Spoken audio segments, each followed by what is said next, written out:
নমস্কার, দেখছেন কলকাতা টিভি। আপনাদের সঙ্গে রয়েছি আমি ঋষিকেশ। শুরু করছি নারদ। তার যে বিষয় নিয়ে আমরা আলোচনা করব, বাঁকুড়ার যুব তৃণমূল সভাপতি দেবনাথ বাউরির নিশানায় বিষ্ণুপুরের সাংসদ সৌমিত্র খাঁ।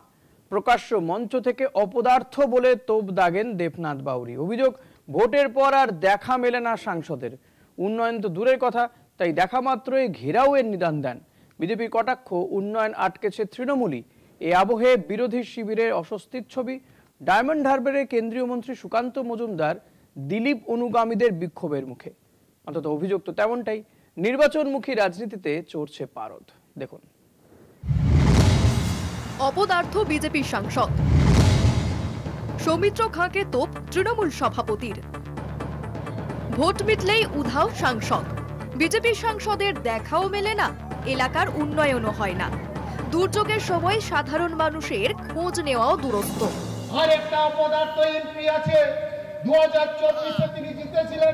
কার্যত ক্ষোভ উগরে দিলেন বাঁকুড়া তৃণমূল যুব সভাপতি দেবনাথ বাউরি।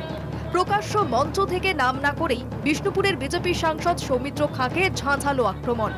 অপদার্থ বলে তোপ দাগলেন দেবনাথ বাউরি। সাংসদকে দেখা মাত্রই ঘেরাও করার নিদানও দেন তিনি। অপদার্থ এমপি আছে, 2024-এ তিনি জিতেছিলেন সাধারণ মানুষের ভোট নিয়ে। এলাকায় খোঁজ খবর রাখেনি, এলাকায় উন্নয়ন করেনি। অপদার্থ এমপিকে যখন এদিকে পেরিয়ে যাবে আপনারা ঘেরাও করবেন। তৃণমূল যুব কংগ্রেসের কর্মীদেরকে আমি উদ্দেশ্য করে বলছি, এমপিকে ঘেরাও করুন। উন্নয়নের সাংসদের ভূমিকা তুলে ধরে বিজেপির পাল্টা হুঁশিয়ারি। কয়েক মাস পরে মানুষ তৃণমূল নেতাদেরই ঘেরাও করবে। সাধারণ মানুষকে সঙ্গে নিয়ে আমরা ঘেরাও করব। তার কালকে আপনারা প্রমাণ পেয়েছেন কলকাতায় মুখ্যমন্ত্রীকে কিভাবে সাধারণ মানুষ ঘিরে রেখেছিল। লজ্জা, এনাদের লজ্জা নেই। আমাদের সাংসদ মাঠে ময়দানে ঘুরে বেড়ায়। চোট তৃণমূলের নেতা মন্ত্রীদের মতো জেলে আমাদের সাংসদ থাকে না। নির্বাচনমুখী রাজনীতিতে শাসক বিরোধী তরজা লেগেই রয়েছে। এই আবহে তৃণমূল সভাপতির মন্তব্য রাজনৈতিক সমালোচনায় ইন্ধন আরও এক ধাপ বাড়ালো। বিজেপির পাল্টা আক্রমণ যতই থাকুক না কেন,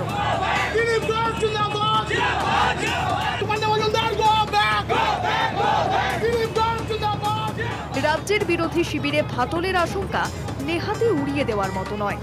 ডায়মন্ড হারবারে সরিষার ছবি তারই প্রমাণ। এদিন বিক্ষোভের মুখে পড়েন কেন্দ্রীয় মন্ত্রী সুকান্ত মজুমদার। বিক্ষোভকারীরা নিজেদের দিলীপ ঘোষের অনুগামী বলে পরিচয় দেয়। রাজনীতির ময়দানে যা আগুনে ঘিয়ের মতো। কলকাতা টিভি।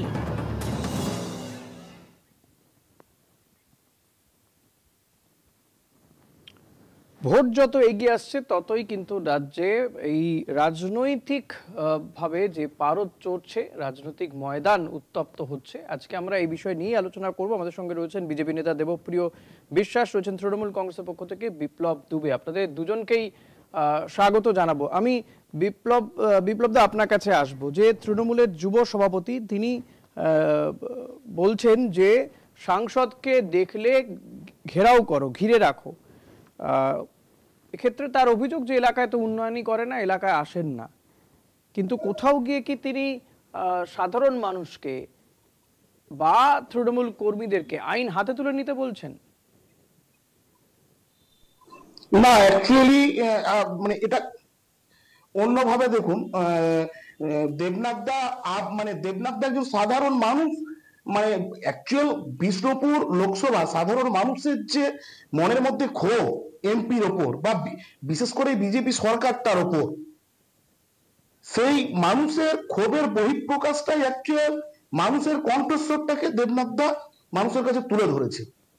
আমরা একটা আমি নিজেও বলছি যে একটা অপদার্থ এমপি, যিনি কোভিডে মানুষের পাশে থাকে না, কোনো সাইক্লোনে মানুষের পাশে থাকে না, কোন রকম কোনো উন্নয়নে সাথে থাকে না, কোনো কিছু কাজ না, শুধুমাত্র একটা পাগলের পোড়াপোড়া ভুল হবে, একজন উন্মাদ মানুষ।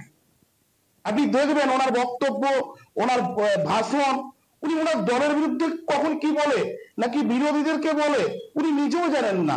উনি তো, আমার তো মনে হয় উনি 24 আওয়ার্স এর মধ্যে 20 ঘন্টা আমার মনে ড্রিঙ্কস করে থাকে। সে মানুষটাকে কি বলবে? এর থেকে ভালো আমার মনে আরো এটা অনেক ভালো বলেছে দেবনাথদা, নিজের রুচিবোধের অনেকটা দিয়েছে। আরো বাজে কিছু বলা উচিত ছিল ওর মধ্যে। আচ্ছা, যাই হোক বিপ্লব দা, আপনার কাছে অনুরোধ থাকবে যে প্যানেলে বসে এমন কোনো শব্দ বলবেন না যাতে আবার আপনাকে নিয়ে কোনো খবর করতে হয়। আমি দেবপ্রিয় দা আপনার কাছে আসব। যে কথা তৃণমূল কংগ্রেসের পক্ষ থেকে বলা হচ্ছে যে সাংসদকে এলাকায় দেখা যায় না, উন্নয়ন তো দূরের কথা, তাকে ঘেরাও করে রাখার মানে নিদান দিচ্ছেন কার্যত তৃণমূল যুব সভাপতি। আপনারা এই বিষয়টাকে কিভাবে দেখেন? দেখুন, আমি বলি, আমার কথা হচ্ছে যে বিপ্লববাবু অনেক কথা বললেন, তো আমার কথা হচ্ছে তাহলে মানুষ বুঝতে পারছে প্রলাপকে বকছে আর কি। যাকে সেটা বাদ দিন, আমি বলছি যে এখানে বসে প্রলাপ বকার নয়, যুক্তি দিয়ে বলতে হবে, তবে হচ্ছে কথা। আমি তো চ্যানেলে বসেছেন, তো প্রলাপ বকার জায়গা নেই। আমি বলছি এগুলো তো 26-এর জুজু। এই যে দেবনাথ বাবুর কথা বলছেন না, ইনি জয়পুরে যে কিছুদিন আগে বলেছিলেন যে মেয়েদের মানে ঝাঁটা ইয়ে নিয়ে বেরিয়ে আসতে বিজেপির লোকদের দেখে, আমি বলছি রেজাল্ট কি বলছে? 2021-এ তো ভারতীয় জনতা পার্টি জিতেছে এই বিষ্ণুপুর থেকে। 2024-এ এখান থেকে ভারতীয় জনতা পার্টি লিড দিয়েছে 16,500 খালি বিষ্ণুপুরের টাউনে। আমার কথা, যিনি বসেছেন প্যানেলে তিনি কি জানেন যে পরিসংখ্যানটা কি?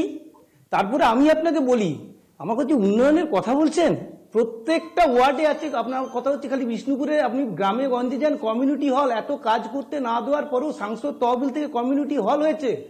আজকে যে রেল লাইন আপনি দেখুন, জয়রামবাটি ঢুকে গেছে, আজকে ওখানে তারকেশ্বরের সঙ্গে কেন যোগাযোগ হয়নি? না ভবদিঘির জন্য, যেটা সলিউশন এতদিনে হয়েছে। সাংসদ নিশ্চয়ই সাংসদের বিরোধিতা করবেন, আমরা চাই সাংসদ যদি কাজ না করে তার বিরোধিতা হোক, তবেই তো উন্নয়ন হবে। আমার হ্যালো, বলুন বলুন দেবপ্রিয়দা বলুন। আমার কথা হচ্ছে আপনি সেখানে মশাগ্রাম জায়গাগুলো তো জানতে হবে, আপনাকে যুক্তি দিয়ে বুঝতে হবে। আমার কথা হচ্ছে যে আজকে প্রত্যেকটা জায়গাতে দাঁড়িকাতে খেলার মাঠ, আমাদের রামকৃষ্ণ আশ্রমের ওখানে ডোনেশন করেছেন, তাদের কাজ হয়েছে। বিভিন্ন স্কুলে এমপি ফান্ড পেয়ে গেছে, বিএসএস স্টেডিয়ামে গেছে। আপনাকে এগুলোকে জানেন কি? উনি জানেন না এগুলো। কিন্তু আমি আপনাকে জিজ্ঞেস করছি, এখানে তো 5 বছর এমএলএ হলো, দলবদলু এমএলএ, তিনি কি কাজ করেছেন? আমি একটা কথা জিজ্ঞেস করি আপনাকে, এখানে একটা ওমেন্স কলেজ হওয়ার কথা ছিল, আজ পর্যন্ত একটা অ্যাপ্লিকেশন করেছেন? একটা অ্যাপ্লিকেশন দেখাতে পারবেন ওই দুবে বাবুর কাছে আছে যে একটা ওমেন্স কলেজ জন্য বিষ্ণুপুরে একটা অ্যাপ্লিকেশন করেছেন? এতগুলো টোটো চলছে, অটো চলছে, তাদের রেজিস্ট্রেশন হয়েছে? একটার পর একটা লালবাঁধের লোক ডুবে মরে যাচ্ছে, সিভিল ডিফেন্সের লোকরা কোথায়? হ্যাঁ,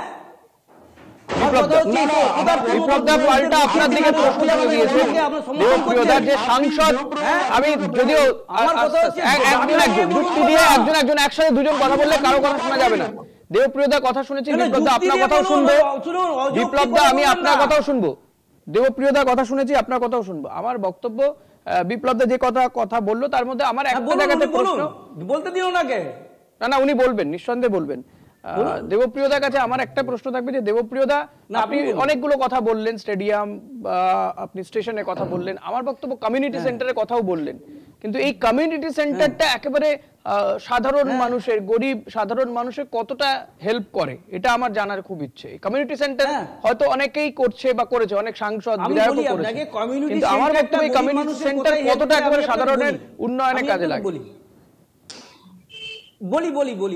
আমি বলি আপনার কোনো জায়গায় কোনো প্রোগ্রাম হলে, বিয়ে বাড়ি বলুন, শ্রাদ্ধানুষ্ঠান বলুন, মানুষের ইয়ে করার জন্য গরিব মানুষের বাড়িতে জায়গা থাকে না, তারা ওইখানে কমিউনিটি সেন্টার। এছাড়া বাড়িতে যদি ছোটখাটো প্রোগ্রাম হয় সেখানে মানুষ দিয়ে থাকতে পারে।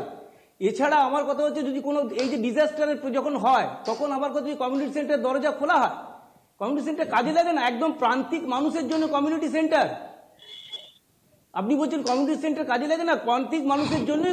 আমি কাজে লাগে না বলিনি, আমি কাজে লাগে না বলিনি। কমিউনিটি সেন্টার কি সেটা আমি জানি, ফলে তো কাজে লাগে না বলিনি। আমি বলছি প্রান্তিক মানুষের, প্রান্তিক মানুষের কতটা কাজে লাগে, কতটা কাজে লাগে সেটা জানতে চাইছি। মানে যে ধরুন যার রুটিনের দরকার, যার খাবারটা দরকার, স্টেডিয়াম হচ্ছে সবচেয়ে বেশি প্রত্যেক দিনের খাবারটা দরকার, যার মাথার উপরে ছাদটা দরকার, যার একটা রোজগার দরকার, তার আগে তো সেগুলো দরকার, তারপরে তো সে কোনো অনুষ্ঠান করবে, কমিউনিটি সেন্টারে যাবে। সেটা তো রাজ্য সরকারের করার কথা। আমি বিপ্লবদের কাছে আসবো। বিপ্লবদা, এই কথাটা তো রাজ্য সরকারের করার কথা না, কেন্দ্রের সাংসদের করার কথা নয়, কেন্দ্রীয় সরকারের করার কথা নয় কি, রাজ্য সরকারের করার কথা। একদম ঠিক বলছেন, রাজ্য সরকারের করার কথা, কিন্তু কেন্দ্র সরকারের কি করার কথা নয়? তাহলে আমার কথা, চাকরি চুরি কে করেছে? আমি চাকরি বিপ্লবদার কারা কাছে চুরি আসি। করেছে? বিপ্লবদা, হ্যাঁ? দেবপ্রিয়দা- লোকজনকে রাস্তায় নামিয়ে দিয়েছে। না, না, আমার দেবপ্রিয়দা এবার একটু চুপ করুন, আমি বিপ্লবদার কাছে যাই। দেবপ্রিয় বিপ্লবদা, যদি বিপ্লবদা আপনি- প্রশ্ন শুনুন। বিপ্লবদা, আপনি বিপ্লবদা বলুন, আসবো। আপনি বিপ্লবদা বলতে আপনিই পারেন। বলবেন। বিপ্লবদা আপনিই বলবেন। দেবপ্রিয়দা বলছেন যে সাংসদ না, এলাকার একাধিক আমার- উন্নয়ন আমার- করেছেন, যেমন স্টেশন থেকে শুরু করে কমিউনিটি সেন্টার, বিভিন্ন উন্নয়নের কথা দেবপ্রিয়দা বললেন। পাল্টা উনি আপনাদের উদ্দেশ্যে প্রশ্ন ছুড়লেন যে দলবদলু বিধায়ক কোটানকোট